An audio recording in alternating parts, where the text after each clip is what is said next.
This is a presentation of Northeast Streaming Sports.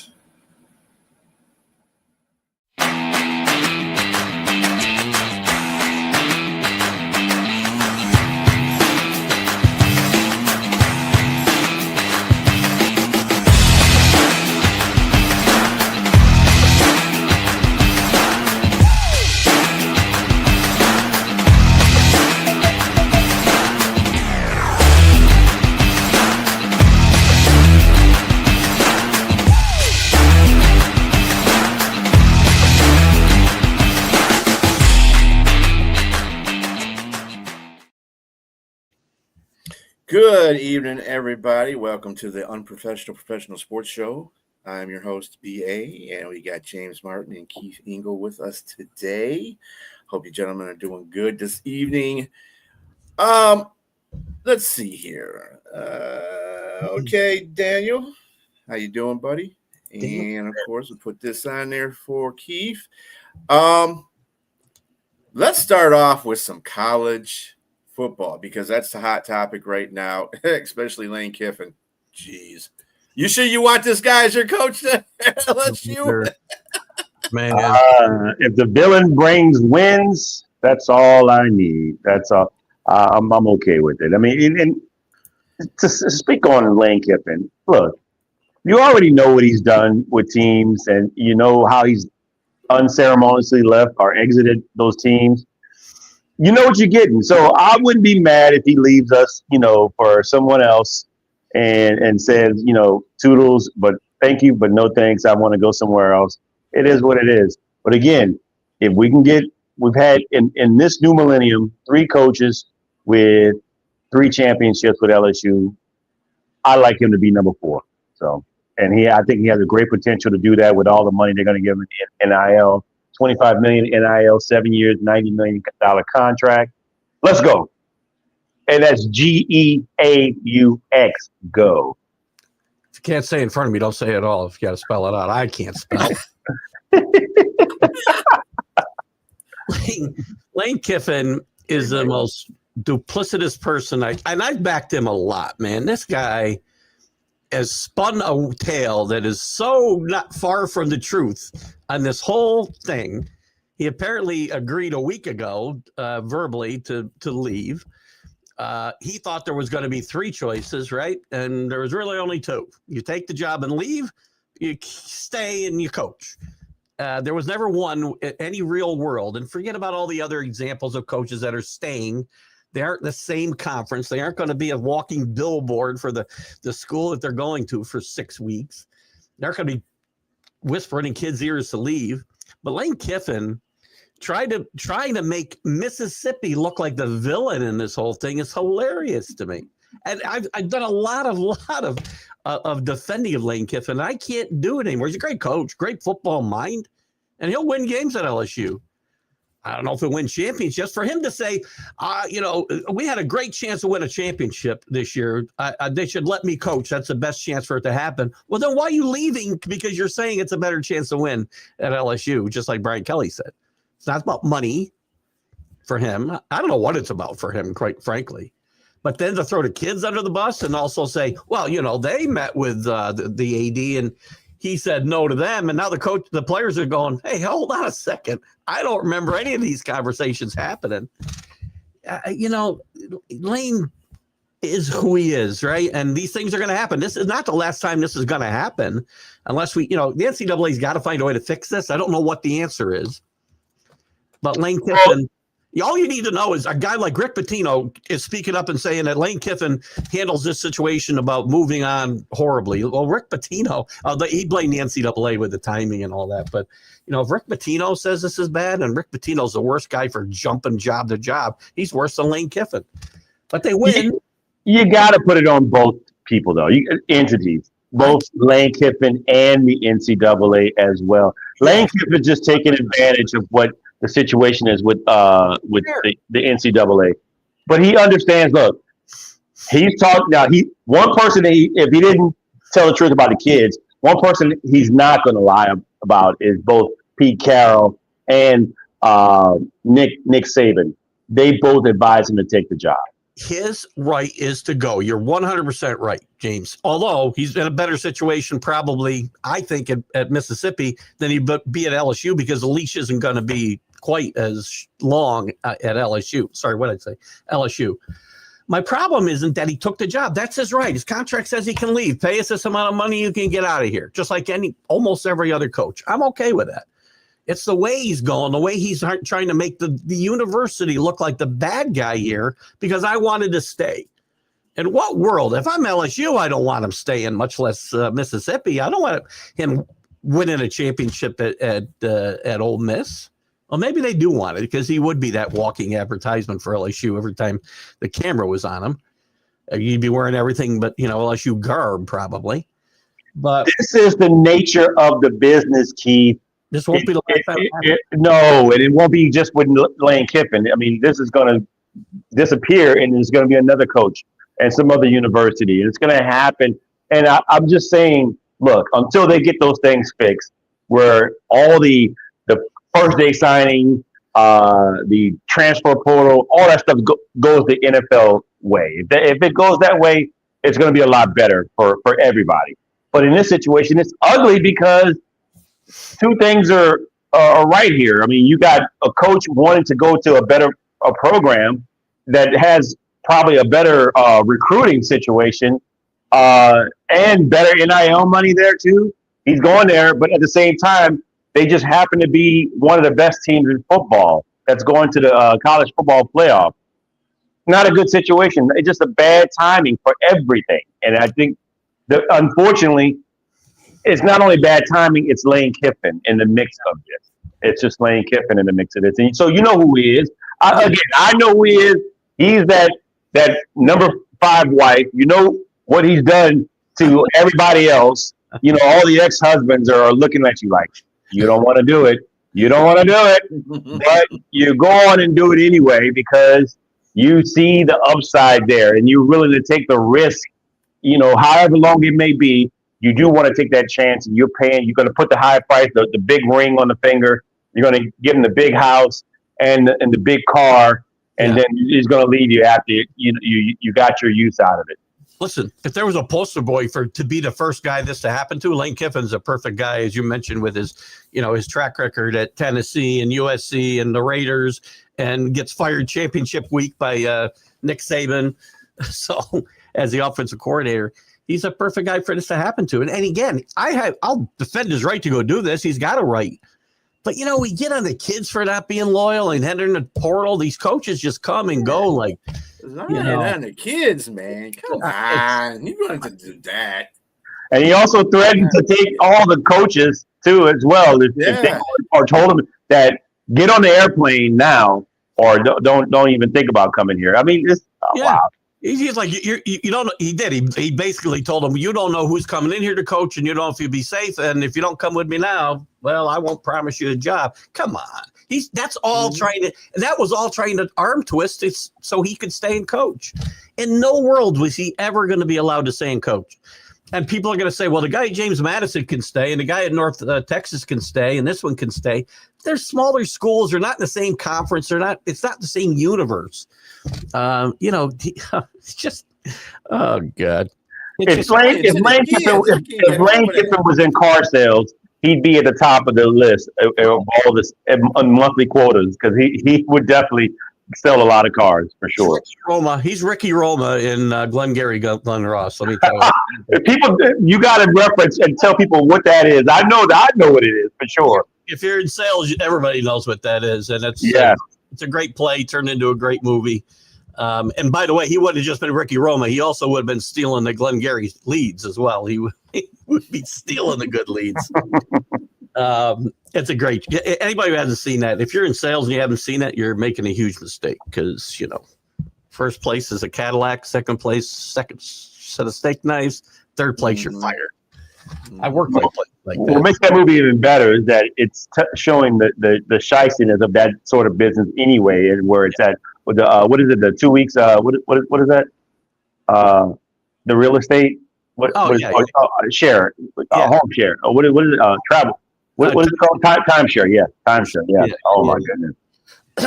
Funny stuff. But That's Lane Kiffin. And you know what? Good move by Ole Miss, getting out in front of the coaching thing and hiring not an interim coach, but a full-time coach on the staff. You know, they got out in front of all the other nonsense, and they'll probably keep more kids and more coaches because of it. I'm going to have to disagree with you there.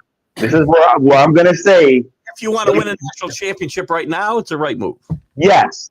In the short term, they had to make this move because they had nothing in place. Right. They didn't have anything else.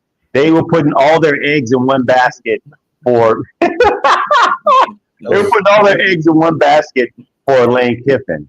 And they were calling their shot with I mean, they could have got John Summerall. They could have been a mix for him, but they were tied to Lane Kiffin, and yeah, I mean, we'll see. I mean, but Tulane is definitely a lot better than what they were with this particular coach. I mean, we'll see. Louisiana was a lot better off too with the previous Florida head coach, and look what happened there. So he looks to me like to be a clone of I've already forgotten his name. What the hell's his name? Who's the coach they fired? Florida. Florida. Oh, you always said his name too. That's funny. His name like every 5 minutes. Now I can't remember his name. Oh my, never mind. It'll come to me. Billy Napier. Yeah. John Summerall, who is a fine coach. It looks to me for Florida to be like Billy Napier 2.0. Thank you, Michael. Michael's got a new job for Billy Napier. Maybe he'll post that too. He's being recruited by a huge school here in the Northeast. I think it's in the Northeast. But the full scope though of the coach, the defensive coordinator that's become the head coach full time, that's going to change everything. I mean, their whole game plan was offensive. There, Charlie Weiss Jr. is still there as the offensive coordinator, so that will have some cohesiveness for this team.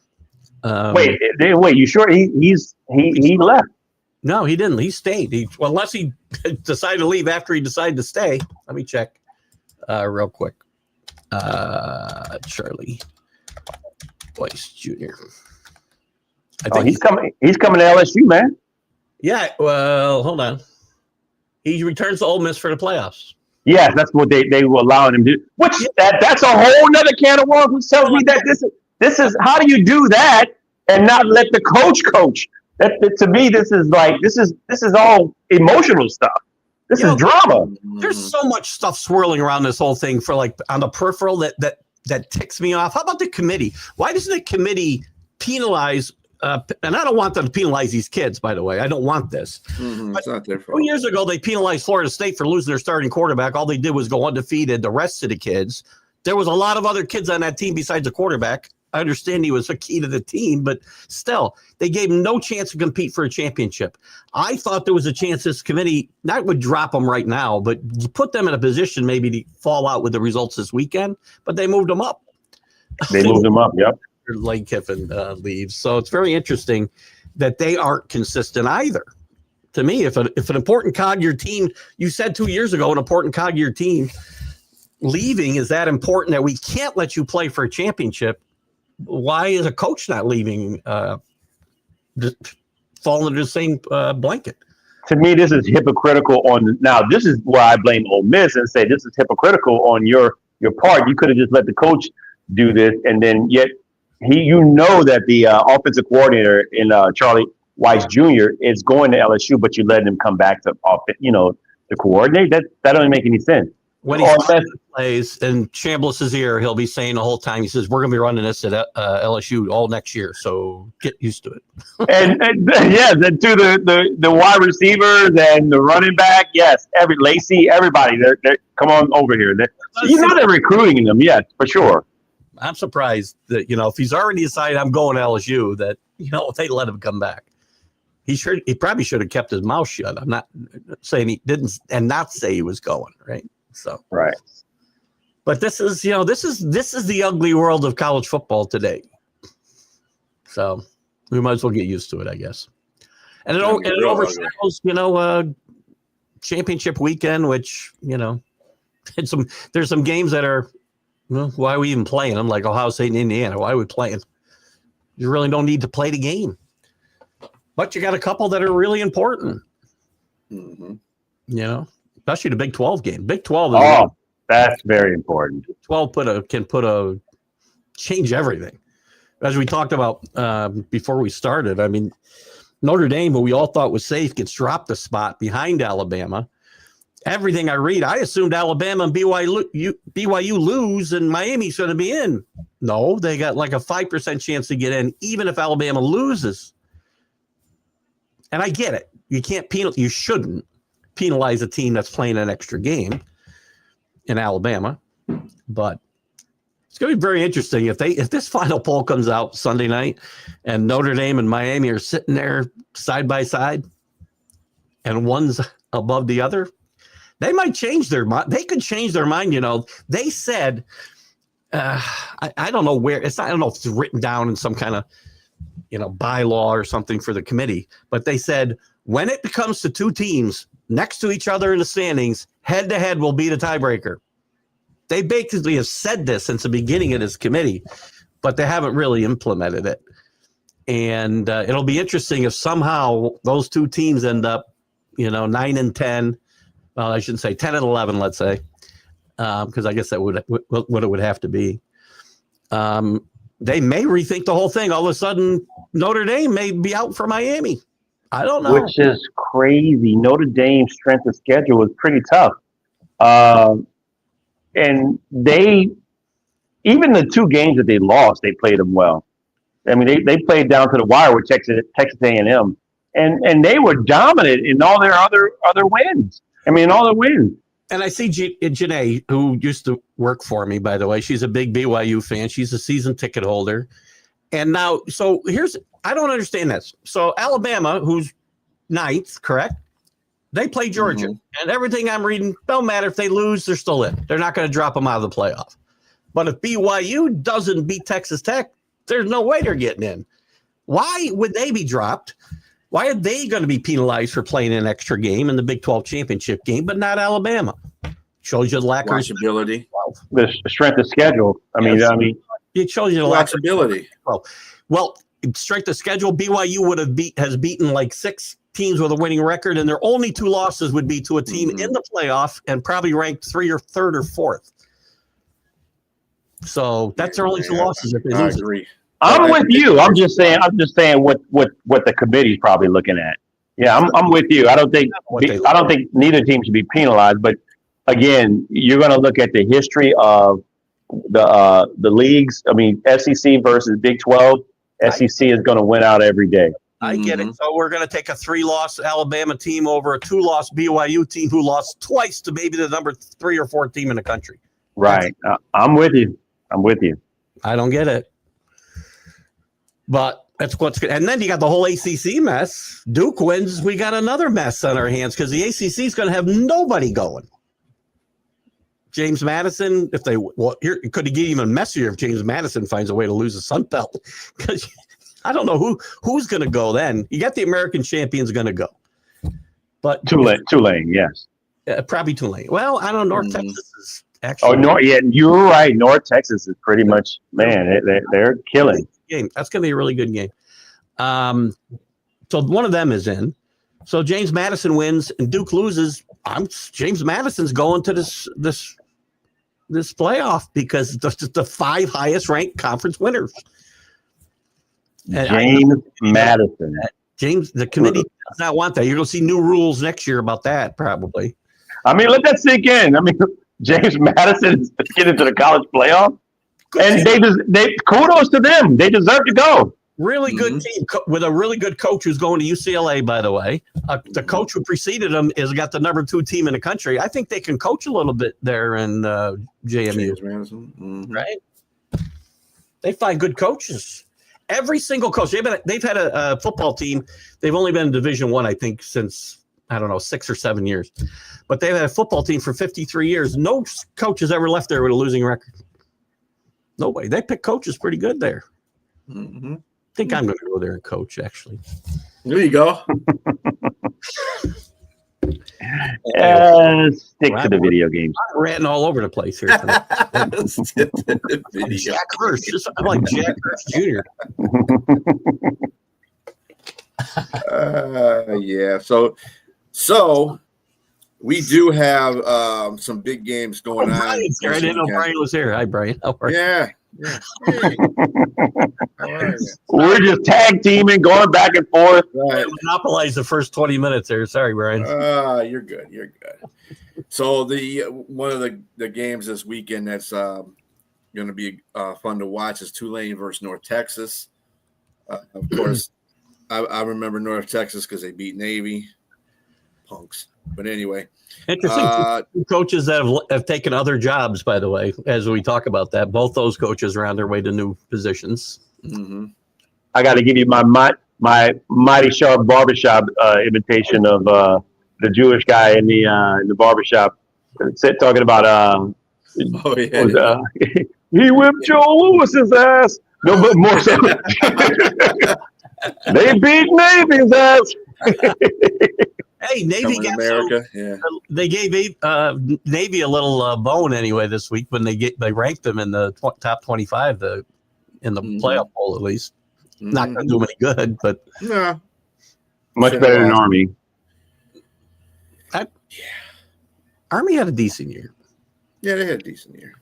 Okay, not great. I can't sure. So Texas Tech will be playing BYU, as we stated before. Number 4, Texas Tech will be playing BYU. Number 3, Georgia will be playing number 9, Alabama at Alabama.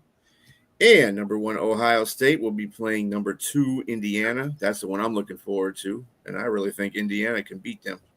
And number 17, Virginia, again, stated before that the ACC championship with Duke can mess up all kinds of stuff. I almost want Duke to win and just give us chaos. Oh my goodness, an 8-5 team, man. Oh, go sit down somewhere, Duke. If BYU wins and Duke wins and James Madison loses, we got all kinds of chaos for Sunday night. You're not going to have any clue who those 9, 10, 11, 12 teams are going to be. No idea. Yes, the former quarterback at what's his name? I can't remember. Jake Retzloff, something like that. Was a BYU quarterback, got run off campus for some trumped up charges. Yeah, one of the maybe they weren't. One of the coaches that are going to be leaving their program is offensive coordinator Hartland from OSU. And a 5-star receiver, it was going to go to OSU, but finding out that Hartland is going to be coaching elsewhere, he kind of did a U-turn on that. He's like, let me think about that, because that was the guy that recruited me, and if he ain't there, why am I going to be there? So that's what happens. What school is Hartline coaching? I forgot. South Florida. South Florida. That's right. Yep. Mm-hmm. Yep. And Keith, I'm going to tell you, I picked BYU on my pick'ems. I think there's a little bit of a chance for an upset there. BYU versus Texas Tech, yes. I agree. They play good football most of the year. I mean, they only have lost to Texas Tech. That's it. So that's a pretty good resume right there. That's not a bad league. Remember, that's a sole Power 4 conference there, right? I know it's not the SEC, but there's still some good football being played there. And by the way, speaking of coaches, Penn State, the music has stopped and there's no chairs left. All the coaches are gone. Who are they going to hire? Well, coaches are turning them down. I know. Everybody they targeted got a big new contract, and they're the real winners, I guess. The real winners in this are the coaches who didn't take new jobs but got huge extensions. There's about 8 of them. That's something that you got to look down the line and look at Penn State and say, what's wrong with the school now that coaches don't want to go to? Because it used to be obviously Joe Paterno was a coach there for a long time, and it was before the scandal. They were prominent. It was just a great program, and everybody wanted to go there. You wanted to play there. I'm in Louisiana. I love Penn State. I watched them. I was a huge fan of Joe Paterno. And everybody could John Carter during the 90s, running back, linebacker. Yeah. You're laughing, but there was some comments mentioned about that. That I don't know that's Rick. I think Rick might be serious with that. I'm sure again, LSU toyed with Mike Tomlin a couple of years ago before they hired Brian Kelly, right? Yeah. That might be a place. Tomlin's got to be getting tired of where he is. Ben Roethlisberger came out and said today that I read something about that. They need to change the head coach, Pittsburgh. He said Roethlisberger. They don't fire coaches there, though. They haven't fired a coach there in like 60 years almost. So they never fired. They're left on their own. So give me a little more context on what Ben Roethlisberger said. Is he not in favor of Mike Tomlin as a coach, or he thinks he needs to retire because of the stress level, or does he not really like him at all, and he just thinks Pittsburgh just needs to go in a different direction? The team, needs to go into a new direction, basically. Big Ben floated that rumor. Yeah, that Rick talked about. I see. Yeah, and James Harrison's in that conversation as well. So it wasn't necessarily anything bad to Mike Tomlin. It was just like the Steelers just need a change at that position, head coaching position, and because he thinks that he said that he thinks that Mike Tomlin is burned out, and that's the reason why they're there. He positioned it as maybe it's time to clean house. I like Coach Tomlin. I have a lot of respect for Coach Tomlin, but it would probably be best for him too.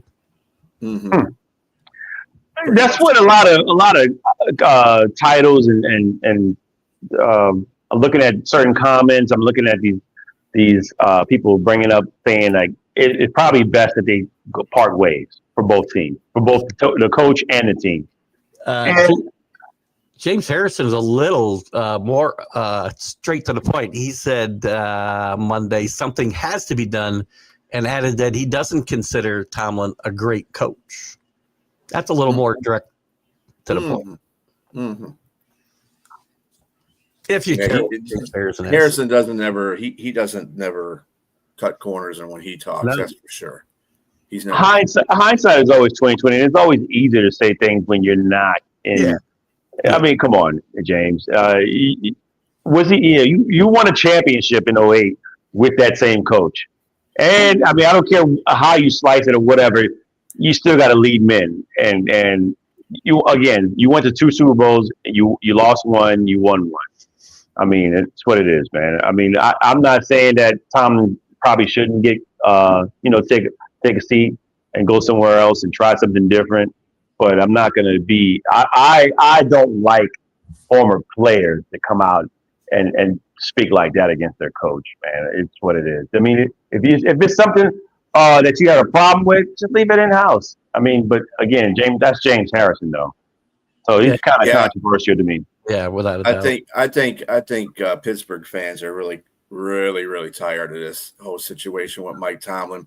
Oh, they would chant and fire him. Yeah. The fact that they were booing him again when they were playing Buffalo, that tells many tales right there. Look, my team had the greatest coach of all time. He needed to go when it was time to go, right? I mean, doesn't mean he wasn't a great coach, but the things had passed him by. It was done. You needed fresh air. We didn't get it right away. That's the same thing with Mike too. Yeah, I think he needs. I don't even think he needs to take another job. I think right now he just needs to settle down and. What is one of his kids is doing something football? It's kind of like the Jeff Fisher Titans and Marvin Lewis Cincinnati. Mike Tomlin's head and shoulders above those two guys. Oh, I think. Yeah. I think he's a great coach. He was a great coach. Whether he is now is debatable, but I don't think that diminishes what he did prior. 2 trips to the Super Bowl and a win. It's pretty good. Yeah. A lot of coaches out there don't get that or anywhere it's close to that, who we think are good coaches. So, Marty Schottenheimer, Marty's not with us anymore. And rest in peace, Marty, but you're right. I mean, Cleveland and San Diego, he had some of the best teams, man, and he's gotten them at least as far as AFC championships, but that's it. I mean, he basically is Bill Cowher 2.0 because I think they have the same number of Super Bowl wins and the same number of appearances, right? So, I mean, it's great to have stability 3 coaches in almost 60 years is never going to happen anywhere ever again. But there does come a Especially time. This day and age. Yeah. There came a time for Cowher to move on. There came a time for Chuck Noll to move on. And I think it's probably past time for Mike Tomlin. I really do. And that's not to diminish what he accomplished as a coach. And that's crazy. That's crazy when you hear what you just said. Came a time for Chuck Noll to depart. Wow. Yeah. That's crazy. He won 4 Super Bowls, didn't he? The road runs out for everybody. Landry, yes. Check everybody. So, Yeah, I mean, the game will pass you by eventually, just like athletes. Age catches up with you. You can't be that same player you used to be. That's the beauty and the badness of sports, kind of like, Right. Yeah, I don't know about being a great NFL coach and you need a quarterback. I mean, it depends. There's been some great coaches in this century that have won without great quarterbacks. Bill Cowher. I don't. Yeah. Bill Cowher won with Roethlisberger when he was a rookie. He had a great quarterback. He got there with Neil O'Donnell. So let's go John Gruden. He had a defense of a century, but Brad Johnson is an okay quarterback. Trent Dilfer with Brian Billick. And there you go. That's what I'm saying. I think Michael might be, and I don't want to speak for him, to continue to be in competition year after year after year. You really do need some a good. Bill Belichick wasn't winning 6 Super Bowls without Tom Brady, right? Right. But one thing I will give credit to, what's the gentleman's name? Michael? Is it Mike? Michael, yeah. Yeah, Michael. I will agree with him now. Those things we mentioned were in the era when defenses were the norm. Having a great defense. Now, in an offensive age, you got to have a quarterback. You got to have, whether it be a dual threat quarterback or the minority now, the pocket passer. You still have to have somebody that can light it up to have a puncher's chance at getting to the Super Bowl or to be a contender. Did I hear Drake May? Did you say Drake May? Was I listening? Was it in my head? Was that in my head? I got to give you credit, man. I'll be honest with you. I thought the top 3 quarterbacks that were going to be drafted, I thought it was going to be Drake May number 2, and I thought that Jaden Daniels probably be number 3. It went the opposite way. But if we had to do a draft do-over, I would say Drake May probably should be number 1. He should be in Chicago. I would need that draft do-over because I was in favor of drafting Marvin Harrison at 4 and finding a quarterback later. That's why I'm doing this show and not drafting for the Patriots. I think we're all in that same boat. Anyway, we had a couple of Pittsburgh did a couple of things. Speaking of Pittsburgh this week, well, basically in the last 24 hours, they signed Adam Thielen. By the way, Minnesota let him go because Thielen wanted a bigger part in the offense. And with JJ and Addison and Hawkinson, I don't think there was too much of a spot. Being a third receiver is not Thielen's. He didn't want to be the third wheel, basically. He has a better chance again with Pittsburgh, obviously, to be in the second. Number 2. Yeah, to be the number 2. So we'll see how that works out for him. And also, Pittsburgh let go of Darius Slay. And just not too long ago, the Buffalo Bills picked him up. So, yeah, that's kind of weird. So the Adam Thielen one, I mean, the writing's on the wall. I think there's the writing's on the wall. Hey, so how you doing? Brings herself up.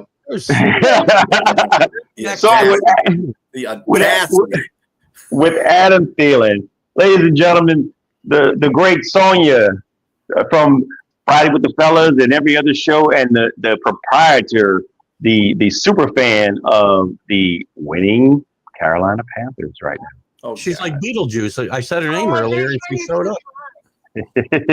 Yeah, but bewitch.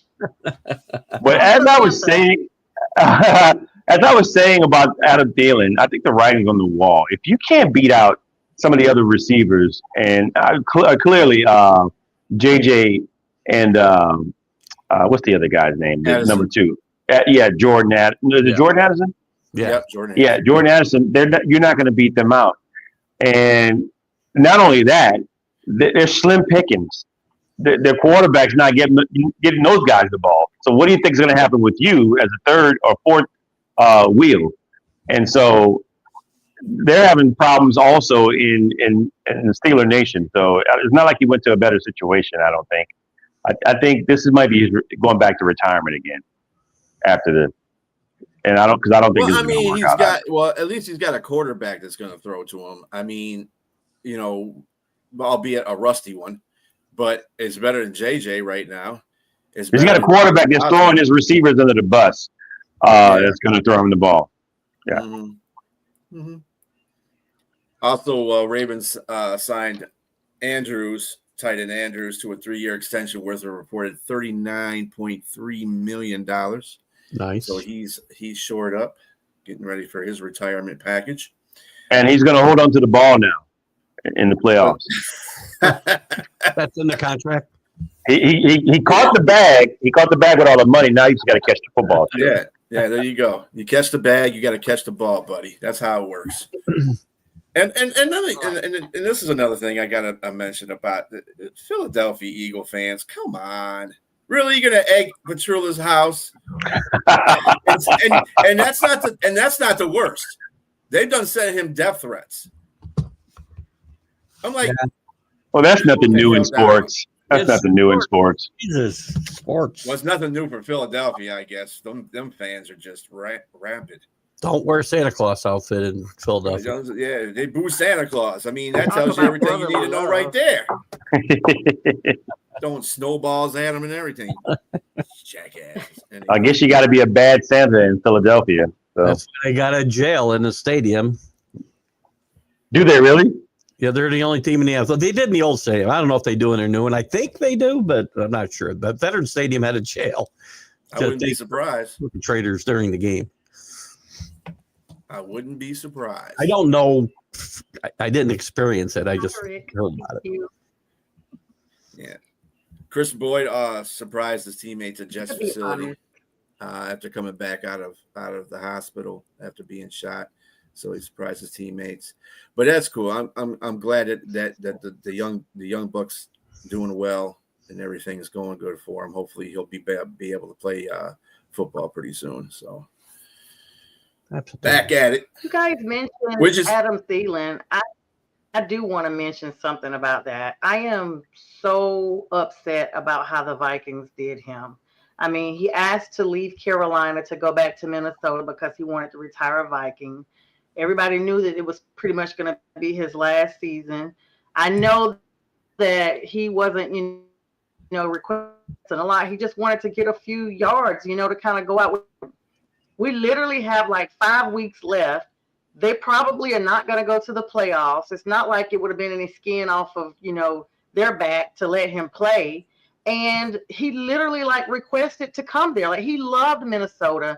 And all he asked was for a few little repetitions here, just a few yards to get on TV, end it out, retire a Viking. Now he's instead of just going ahead and saying, okay, or trying to work it out, they were like, we're just going to give you permission to just go look elsewhere. That was just so, I know there's no tears in football, but I just was devastated, especially because I love Adam Thielen. I'm a Thielen fan from when he was with the Vikings. Then he came to the Panthers, and he's just a really cool guy. He didn't deserve that. To be fair, okay, he wanted to be a prominent figure in the offense, which wasn't going to happen with JJ and Addison there in the first place. Second place, they have a quarterback controversy going on there with every quarterback that they put in behind center. So, and nobody's getting the ball, not even JJ. JJ's having a hard time getting the ball himself. So why would you this? I think they did this out of respect to Adam Thielen, to tell you the truth. I think they did him a solid. They said, he wants to be a prominent person on the offense. They Pittsburgh said, hey, we'll take you because we need a number 2. They don't really have a number 2. And that's basically, you got your 1 and 2 now. And that's good. You're going to go out, pretty much on the top. He knows he's going to be retiring after this year. He just wants to be part of something. He's not part of anything in Minnesota right now because Minnesota's not a part of nothing right now. Their quarterback situation is tore up from the floor up. So they weren't going to come back to Carolina. Bryce would have targeted him. And he said he wanted to be part of a team that has a playoff possibility. And so far, so good with my guys, you know. Well, I mean, hey, playoff possibilities there with Pittsburgh too. So I mean, yeah, they always anything can happen. Yeah, so I mean, they always go to the wild card, and then go to the couch, and go home, and then go home. Right? Yeah.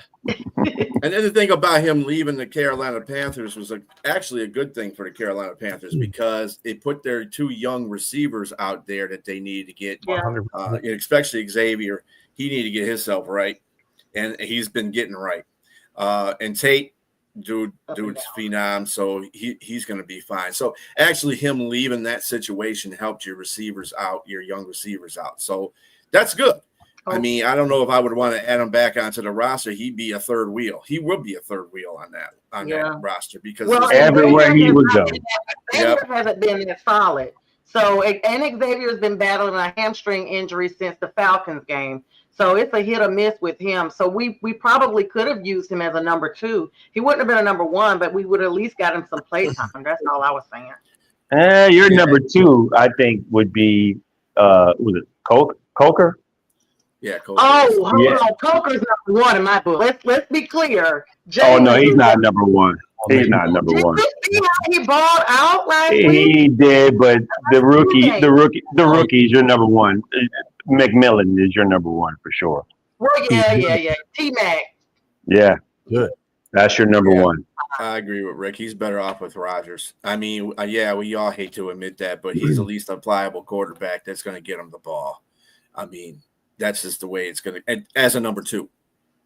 So – I think you should put the word more viable, actually. I don't know that he's more viable.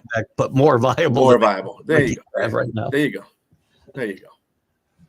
I don't know what's going on. Well, hey, if you stop Jonathan Taylor and he's played some defenses, that's just what's going to happen.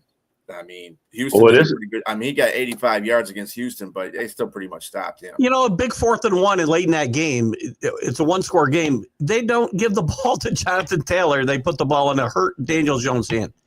These offensive coordinators have to be the smartest guy in the room. And how about you just run the ball up the gut with your best player? Your best player's got to touch the ball in that situation. Yes, that's just what it is. Even if he gets stopped. Or just do the opposite, because that doesn't work for the Lions because their interior offensive line is crap. Yeah. So you don't run it up the middle where everything is not being blocked. I don't mean necessarily up the gut. I mean, you give it to you get the ball in the hands of your best player. Yeah, well, and you have to call a play to do that too. That's the point I'm trying to make. So. Just can't be Daniel Jones, who I've got a lot of respect for. But he's not supposed to try to win the game for you. No. It needs to be definitely Jonathan Taylor. Sure. But I mean, his numbers overall, to Michael's point, Jonathan Taylor's not the problem here. He's averaged almost 6 yards a carry this year. Yeah, so that's pretty damn good in the NFL. He's been awesome this year. Nobody can stop a run. Jesus. Speaking of Buffalo. So what games are we looking forward to this weekend? Because I know, my game's coming out tomorrow. I don't know. Panthers are on a bye. We deserve it. Yes. Panthers house. And then they got a four game tough road. That's basically the remainder of the season. Listen, your team's got one of the bigger games of the season tomorrow night. That's a huge matchup for both these teams. If anybody's going to continue momentum one way or the other, this is a big game for both these teams. The Cowboys are playing much better defense. That's a big game. Better. I know one thing. Dan better bring his real barrel because he needs to call more of them type of game than the stuff I've been seeing lately. How about getting some? He doesn't need to be calling plays. He don't. Huge mistake, by the way. But his ego is so big. He took the play calling away from Morton, which I thought was a mistake in the first place because you're not giving the offensive coordinator, enough rope. You know what I'm saying? Let him call the plays and get used to the play calling for Detroit instead of sitting there. Oh, well, I don't like this, so I'm just going to take over the play calling duties because you don't like something. Right. Give him a chance. You gave Ben Johnson a chance. Ben Johnson was 1-6, so you gave him a chance. So why not give this guy a chance? So my question is, those early games that you guys were winning, who was coordinating? Who was calling the plays there? Wasn't it Morton? That was Morton. Mm-hmm. That's what I'm saying. So my thing is, you got to look at the issues at hand, and it's not the coordinators, the deficiencies that you have on your offensive line. That's it, interiorly. That's the main problem. And if you could try to fix that and patchwork it, let the offensive coordinator figure out some other things that can mask those problems. I mean, I'm just a sideline coach here. I don't know what to do there. Head. I mean, I've been saying this since the beginning of the season. The interior line is they're going to go where the Lions, if they don't do well, the Lions are going to do well. If they do well, they're going to do well. That's the whole point. That was the whole focal point of this whole season to me. And I don't know the reason why they didn't re-sign Zeitler. That was not a very good decision. I felt the front office made. I shouldn't have let him go. I know he wanted to go back to Tennessee to be with his family and stuff like that. But, dude, that's why they make cars, jets, buses, stuff like that. You know what I'm saying? You can go down there on your time off. And the internet, you can see them on. Right, exactly. I mean, pay him some money, pay him some more money, and have him stay on there. At least with Ragnow leaving, Ragnow retiring, at least the line would have been partially okay.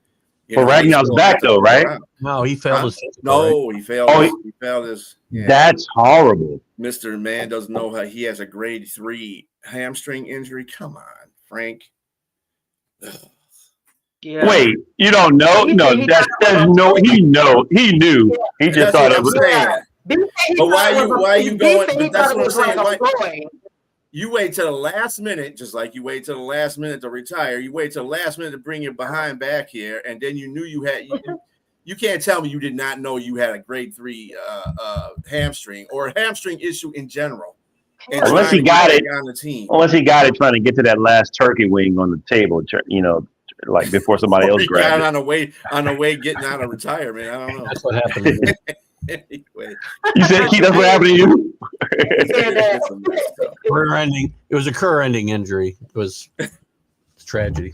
He's retired now. So. He's all on those cruise waters. That's right. They put him back in retirement again. They put him back on the shelf. Said thank you, but no thank you. That's horrible. Yes. A lot of big game in it.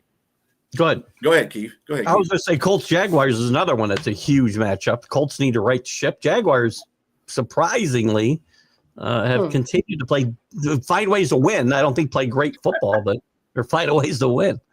Aren't they leading the division?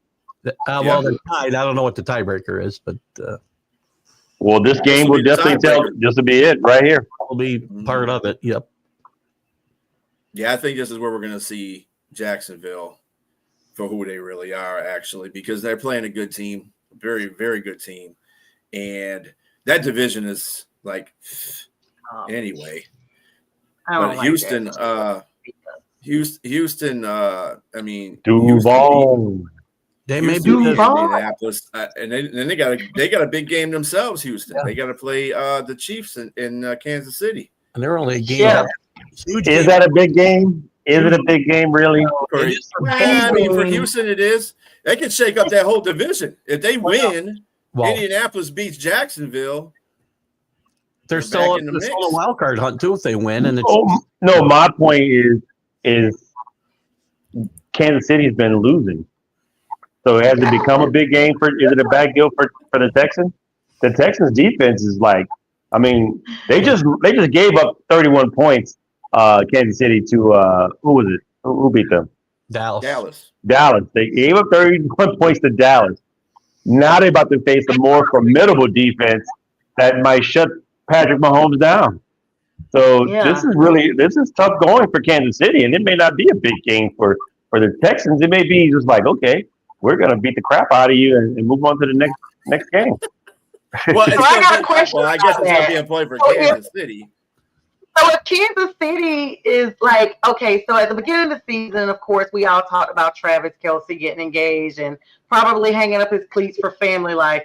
With Kansas City looking so bad, you guys will probably retire or he'll try to wait and come back one more time to see if they can, be more formidable for a playoff contention. I think he comes back again. I'm not counting this team out this year yet, by the way. The Kansas City, I've learned not to count out until they're dead and not breathing. And so they find a way to get things done. And I think Kelce might come back one more time. Well, they're still in the hunt. They're still in the hunt. So I think Kelsey's had a better year this year than he had last year. But they don't have no rifle for the hunt, so the Wascally Wabbit is outrunning them. They have no weapon to take them out. The hunt is over. Oh, if they're Elmer Fudd, then they're done. They are done. You still have to run the football in the NFL. They can't run the football. That's their biggest problem in my mind. Yeah, They are I don't very, want to bring up very the quiet. mascots in this one, Texans and the Chiefs. They have ugly history. Put it that way. They better draft Jeremiah Love. Historically, in real life. So you don't know. But I mean, the Texans, actually, the Texans and the Lions are pretty wicked enough. They're both in number 8 spot. They're both 7-5. They both have games they need to win. Mm-hmm. But I mean, Kansas City needs to win too. Dallas needs to win too. These things matter. Dallas definitely needs to win because they got the Carolina Panthers nipping on their butt, and Carolina already beat them. So if they lose, guess who gets to jump over? So there you go. So I know we have about 8 minutes left, but have you guys seen the basketball? Any basketball news of the Chris Paul situation and the Giannis Antetokounmpo situation? Yes. Mm-hmm. I haven't heard. I just text you guys that Chris Paul got released. I text you guys since y'all been on here that Chris Paul got released. The Clippers came out and made a statement. And they just was like he's out of there. Like what all happened? I missed it. What's up again, Danny? So the situation with Chris Paul is that he hasn't been talking to Ty Lue. He hasn't been talking to Ty Lue for weeks. So that, to me, that's sort of like a hostile environment because I mean you can't not talk to your coach. And they said they keeping some things in house in regards to what was going on, but most things is that his leadership style was not matching with what that of the head coach. To me, that causes a lot of division. That can have players that might side with Chris Paul, and then players, of course, will side with the coach. And then you got the terrible situation with Kawhi Leonard, whatever he's got going on off the field, and he's constantly in load management. And then the biggest elephant in the room is that they're 5-16. They're just not a good team at all. And to me, Chris Paul, CP3, is no longer CP3 anymore. He's CP 0.3.325 or something like that. He is a shell of what himself was. I mean, clearly, he's old. He's close to LeBron's age. So I think he's too, right? Didn't he say he was done after this year? Yes. But with that said, I mean, if this was CP3 of 2008, they probably get rid of the coach. They keep CP3 because he's the forefront of the team. But you can't be a distraction to your team when everything else is going bad and you're like 1 foot out the door into retirement. Fair. And Giannis is out there talking about his future with the Bucks. I thought he said his future. He's been looking bad for a while. Didn't he say talking about his future with the Knicks? That's the way I heard that. He said he wants to sit down and talk whether or not he wants to stay or go somewhere else. Look, they talked both the not Lawrence Frank, that's the Clippers. The GM here and the organization in Milwaukee, including Doc Rivers, had him. Let me see, maybe. But again, as someone who's probably going to be a leadership role, that's it.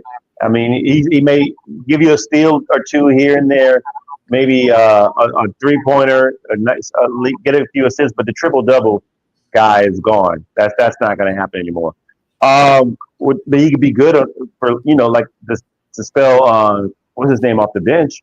But with that said, Giannis Antetokounmpo, for sure, his situation is just that he was talking to staying. He was talking about leaving last season and going somewhere else, and they talked him into staying. And now they're not winning out. They just lost to the Washington Wizards. They lost a 16-point lead, and he's got Bobby Portis and what's the Kyle Kuzma as his next guy in line. That's not championship winning there. No. So I think he should go. That being said, OKC Thunder is 21-1. They are just playing lights out. Lights out. And wait a minute. Wait a minute. 17. Oh, go ahead. Go ahead. They don't have Jalen Williams yet either? No. Ooh, scary. Is it Halloween all season? Do you think they'll beat the all-time record? I thought about it. That's going to be hard, but I think they can. But my question is, do you want to? Do you want to become the 73 win Golden State Warriors? Do you want to become the 18-0 New England Patriots and lose the big one? I don't know. I don't think I want to have that target on my back and not win it. You know what I mean? I think I would rather be like save some of that energy and have like a 60, 70 plus win. I mean, you can't help but win if you're winning. It's just what it is. But I think like Jack would tell you, those teams probably were exhausted too. But it is what it is. You win that many games. Jordan, their team wasn't exhausted. They won 72 wins in 96. Yeah. And they killed the Sixers. This is a young team too. This is a really young team. Yes. Yeah. So hey, I think they can do it. And you were saying something about the Pistons there, right? Shut up. Yeah, whatever. They're 17-4. And they beat the Hawks last game, so they're good. That's okay. Yeah, I mean, the Pistons are really good right now. Pistons are very good, I would say. Yeah, they're good. They're not OKC good, but they're good. Oh well, nobody else. Nobody's OKC good right now. And I think the problem is, who I would think would give them a run for their money in the playoffs if the player was healthy would be the San Antonio Spurs. Wembanyama, forgive me if I jacked that name up. Victor, I'm just going to call you Victor, sir. If he can stay healthy, man. The problem is guys his size and guys with that limbo body throughout the NBA, they haven't stayed healthy. Guys with that tall frame and they're lanky like that. Kristaps Porzingis, no, never. Sean Brady, you can look at a lot of guys who were slim like that. They were fragile, man. They just did. And I hate to say this about this kid because he's the real deal. He can do everything, but stay healthy. And that's availability is the best stability. That's right. Yeah. Speaking of which, your boy in New Orleans. Please. When does the show end right now? I don't want to talk about it. I told y'all last Friday. Didn't I say it? Keith, you probably didn't see it. Me, J Train, and B Striller were on Friday with the fellas just last Friday. And I literally brought up the conversation. Does the Pelicans need to go ahead and move on while he's healthy? Because we already know every season he gets injured. And we had a little discussion about it. And I was like, because y'all know it's coming. He's going to get hurt. Oh, my God, it wasn't even a week. You spoke. I always wanted to bring him to New York. I don't want him in New York. He's hurt all the time. And I would see the show live, by the way, if you guys would do it at a reasonable hour. Geez, I'm in bed like 2 hours at a time. It was 9 p.m. All right, Jack. I only been in bed an hour. Right? You're tired. You don't do nothing but travel and sleep. You can stay up to 9 o'clock, sir. Are you taking Geritol, Keith? I take he don't need it. He's too young. Gallon at a week. Right. Yeah, you're not Jack's age. Come on. He takes Bourbon tall. Getting close. Jack's getting back into life with the pins. Oh Lord. I'm just kidding. Wow. Here's a picture I didn't need in my head. Yes. I'm just, Jack, if you're watching, I'm just kidding. Jack, if you're watching, I'm just joking. Jack is like probably the most spryest, oldest guy I know. Yeah. Yeah. He's like 7 feet tall too. I know that. He got himself a new car for his birthday. Yeah. What? He got him a Subaru. He got a Subaru, right? Subaru, I forgot what it is. I forgot. A Forester. He got a Forester. Forester, that's it. Yeah. Yeah. He gonna be here till he 130 years old driving that car. I know all Subarus have all-wheel drive, and I asked him, Jack, you like the all-wheel drive? He's like, I don't know anything about that. I just got the car because of color. And drive. It was new. Right. Anyway, on that note, we will leave you, good people. I am BA. We got James Martin and special surprise Sonia and Keith Engle. Keith Engle's got another show coming up. Yes, sir. Make sure you take turn in that.